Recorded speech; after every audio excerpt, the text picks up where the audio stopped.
Hi. In this first video, I thought I'd offer a personal perspective about the place of biology and biomedical engineering in modern society.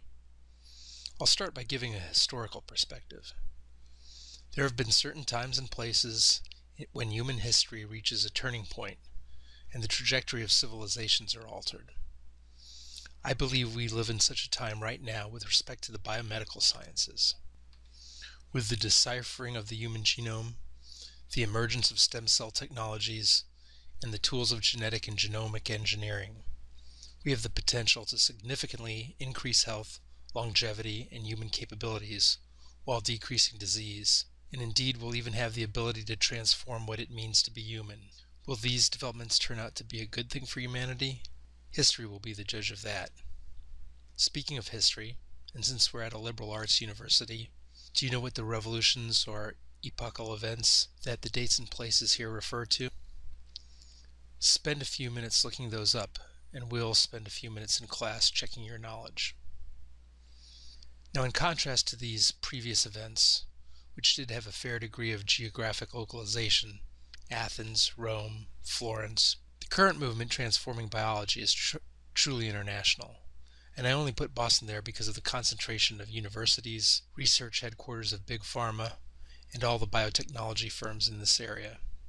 It's really true that for any existing biomedical problem, it's likely that one of the top 3 of the world's experts in that area is just a cab ride away in Boston.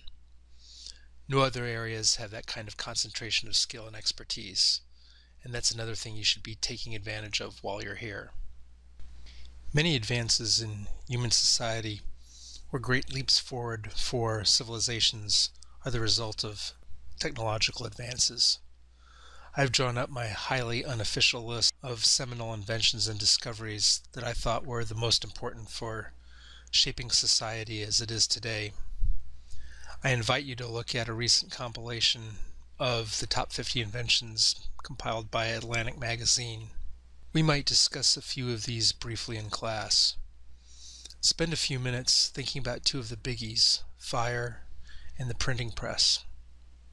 Do you know why fire was such an important technological advance for the progress of the human species? I'll give you a hint. It's not for warmth in colder climates. It's something much more fundamental. Bring your best ideas about fire to class. I'd like to hear them. I'd also like to hear what you think are the important inventions and discoveries that I've left off. Make your case for the important things that I've left out, and we'll discuss them in class. The point of this slide is to motivate the next one, which is once again my highly unofficial list of the top 10 biological developments of the last half-century that has helped to establish modern biology as it is today in 2014 and will shape it going forward. These are in chronological order. The discovery of the structure of DNA, the double helix, reveals a tremendous amount of biology. It made clear the way information was stored in the hereditary material. It suggested how DNA was replicated to make copies of itself, and it led in short order to the elucidation of steps needed to make RNA and then protein. The next major development I have listed is recombinant DNA engineering. This is the ability to take a piece of DNA, digest it, cut it with a restriction enzyme so that you can have a molecularly defined piece of DNA. You could then clone it into a plasmid and grow it in bacteria and have millions of identical copies of that piece of DNA to study. Prior to recombinant DNA, it was impossible to work on the same piece twice. Long pieces of DNA were sheared and they would be fragmented randomly. And now with recombinant DNA, we can start to engineer and manipulate DNA in ways that will help us study the DNA and produce desired effects. DNA sequencing, which was first developed by Frederick Sanger, Walter Gilbert, and Alan Maxam, let us decode the information stored in DNA, the sequence that held the information. This sequencing technology has evolved over time and is now improving faster than Moore's law for transistors and has led to the possibilities of a $1,000 genome. Monoclonal antibodies is the first time that we were able to produce immortalized antibodies, essentially creating an infinite supply And this was critical for the standardization of protein studies. Now, a researcher in Boston and a researcher in California could say, I'm studying the protein that reacts with this antibody and weighs about 50 kilodaltons, and it gave a great deal of certainty that you were talking about the same protein. PCR, developed by Kary Mullis in the early 80s, greatly increased our ability to manipulate DNA, basically turbocharging recombinant DNA, the ability to amplify a single DNA molecule into billions of copies that can be sequenced or cloned or used for any particular purpose. We couldn't have modern biology without the development of personal computers. There's so much information that no human being can store them. The data sets have grown so large that, like big physics, single biological experiments can now include millions of data points, and the only way to keep track of is with the use of computers. Microarrays, or DNA chips, developed in the mid-90s, was a major step forward in enabling the global or systems level study of a cell or organism, where we could keep track of each gene and think about how the parts relate to the whole. Prior to this, biology was extremely reductionistic. The goal was to study and isolate a single protein and learn all about it, and then trying afterwards to fit it back into a picture of the cell's operations. But microarrays essentially enabled the ability to take snapshots of what every part in the cell is doing at a particular time. Two events in the late 90s, the cloning of Dolly the sheep and the isolation and growth of embryonic stem cells, have hinted at the immense potential of what can be achieved using these very powerful biological techniques. We are still in the earliest days of these technologies, and no doubt they're scary to many people, but they have so much promise for the eradication of disease and the enhancement of human health that they will undoubtedly be the biggest story 100 years from now. Then in 2003, the completion of 97% of the human genome sequence finally gave us a picture of what it takes to make a human. It's been over 10 years since then, and we have miles to go before we achieve that level of understanding. But I think it's probably not too long until you have your genome sequenced, and then it'll be a little longer and we'll be able to interpret what that means. But with the greatest hope of perhaps anticipating disease or treating diseases that one might develop, or changing lifestyles to prevent certain diseases from ever occurring. Now in class, I would like you to come prepared to class having thought about some of these and develop what you think the top 3 most important developments are. Biomedical engineering itself is undergoing a tremendous change in terms of how the field is defined. It's probably safe to say that 10 or 15 years ago, the only approach to fixing a failing heart that a biomedical engineer would consider is the implantation of some sort of device or instrument to help assist the heart, like a ventricular assist device, a pump, or a pacemaker. Nowadays, it's equally appropriate to think about using stem cells to repair a heart, to regrow healthy heart tissue, to do genetic engineering, to change the behavior of certain cells in order to have improved performance. It is extremely important for you to not look at these two approaches as opposed to each other. As an engineer, your goal should be to fix a broken tissue. It doesn't matter what methods you use. It matters how well you fix it. If you take a narrow viewpoint and insist that only devices or instruments is truly biomedical engineering, you risk defining yourself into obsolescence. The best methods will prevail, and you might as well cast a wide net. I'd say the same for the delivery of a drug compound from a pharmaceutical company. Don't think of that as the realm of biology. of a person taking a drug. You can think of it just as well as that you're an engineer who is giving a inducer molecule to perturb a system from an unhealthy state to a new, healthier state. You're changing, engineering, and fixing a system by the delivery of a small molecule. That is biomedical engineering. Now, this is sort of the bummer slide. This will be a very challenging course. Biomedical engineering is basically a double major. It's not good enough to know a little bit of biology and a little bit of engineering and think you can provide something special by having a little bit of overlap between the two disciplines. You really have to aim for knowing as much biology as the biologists and as much engineering as the engineers to fully capitalize on the path that you have selected for yourself. If you do that, you will be in a fantastic position.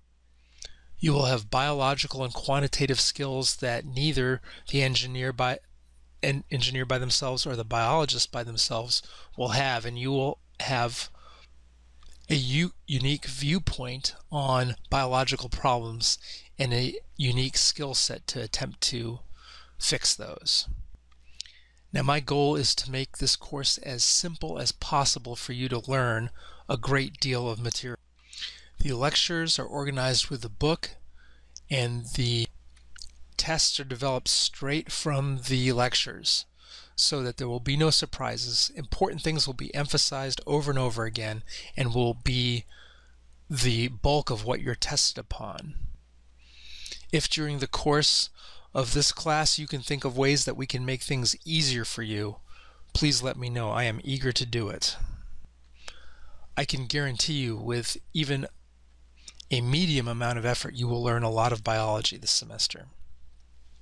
That said, I have to confront a bias that people from physical sciences tend to have. They tend to look down on biology because a lot of memorization is involved. I urge you to not fall into this trap. It is a defeatist trap. Facts are important. I would use the analogy of a lawyer in a court case.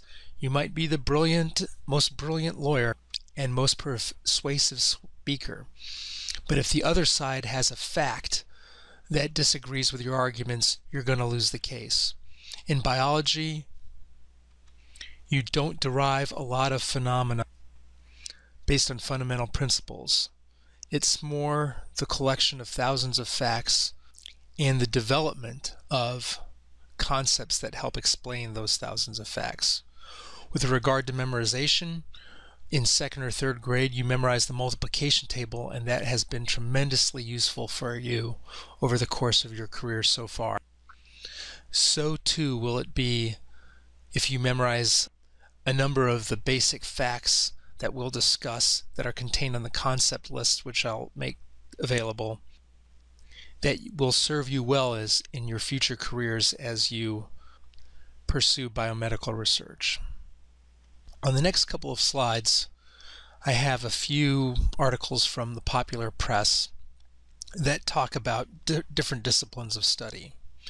On this one, we see why literary criticism matters. Here's an article asking, why should we teach English?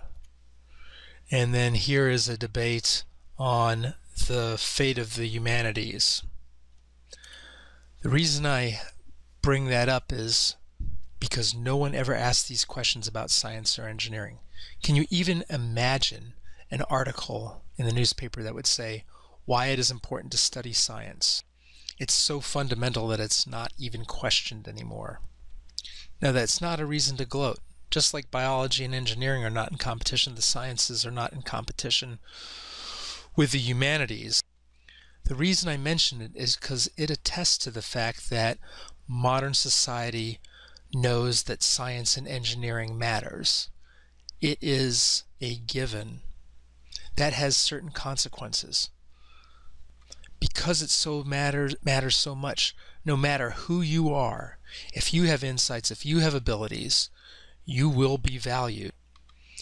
Yes, there are bias and prejudices in all walks of human life, But when things don't matter, there's a lot more room for those to impact things, like advancement or critical acclaim. Because it's so important, if you're in science and you bring the goods, you will be recognized and rewarded.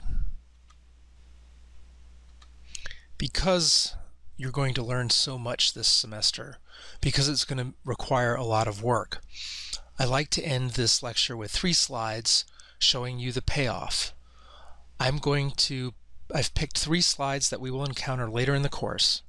I will give the lecture component of them that I will give later on in the course. You will not understand, I won't say not a word, but you will understand very little of what I'm about to say.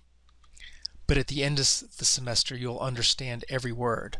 I do this because I think you'll see it'll be worth doing all the work that you're about to perform. Okay, in this slide, we have a schematic that shows how the cell captures energy from food and converts it to a useful form. Digestive foods from sugars and fats in the form of pyruvate and fatty acids will be transported from the cytosol into the inner mitochondrial matrix, in which case they'll be converted to acetyl-CoA. Acetyl-CoA will enter the citric acid cycle, in which the organic molecules will be oxidized in successive steps, producing carbon dioxide and capturing high-energy electrons on the electron carrier NADH. NADH will donate the high-energy electrons to the electron transport chain present in the inner mitochondrial membrane. Successive electron transfers will pump protons from the mitochondrial matrix into the inner membrane space.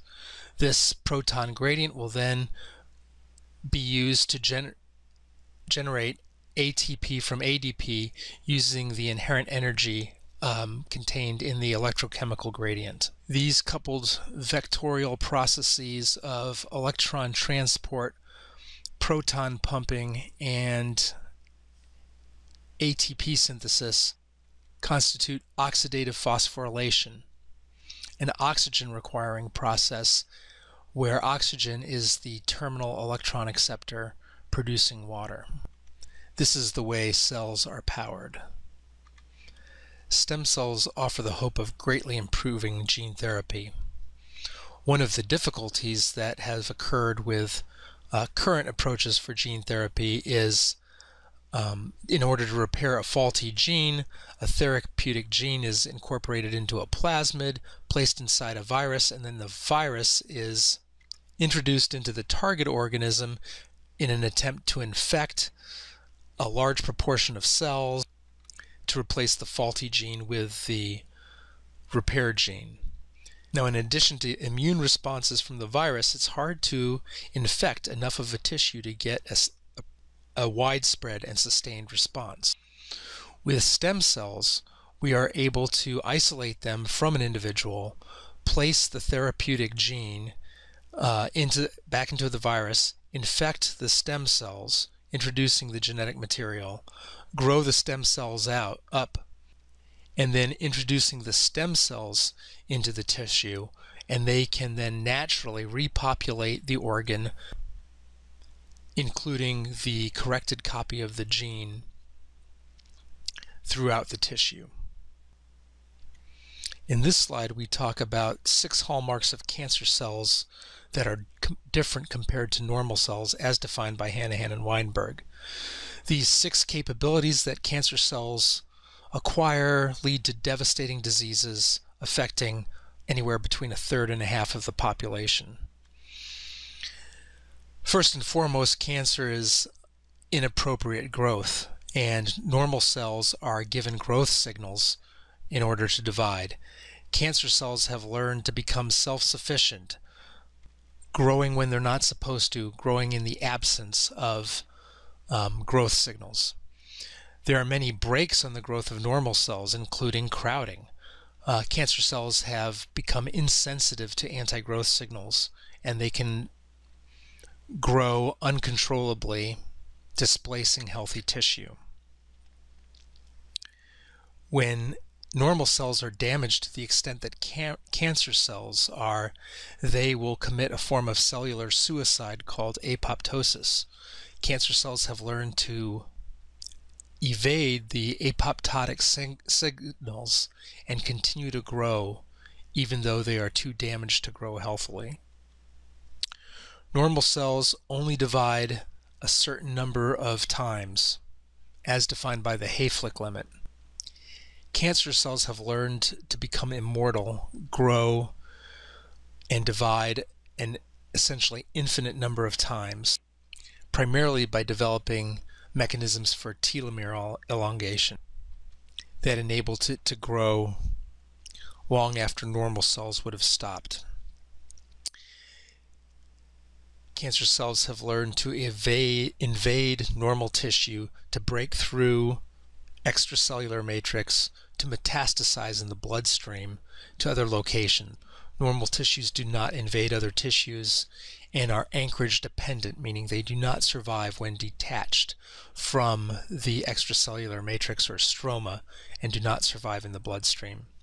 Finally, when cancer grows and creates new tissues, it needs a fresh blood supply. It has learned to control the growth of new blood vessels to support its growth, giving it the nutrients and metabolic requirements required for growth. These 6 capabilities that cancer cells require multiple mutations to many genes.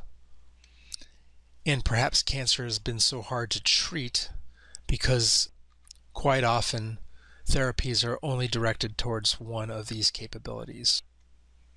Okay, that's all I'd like to say for this video. I hope I have gotten you excited for what we're going to learn this semester, and I hope you are able to take advantage of this opportunity to learn this incredibly interesting subject matter at this critical time in human history.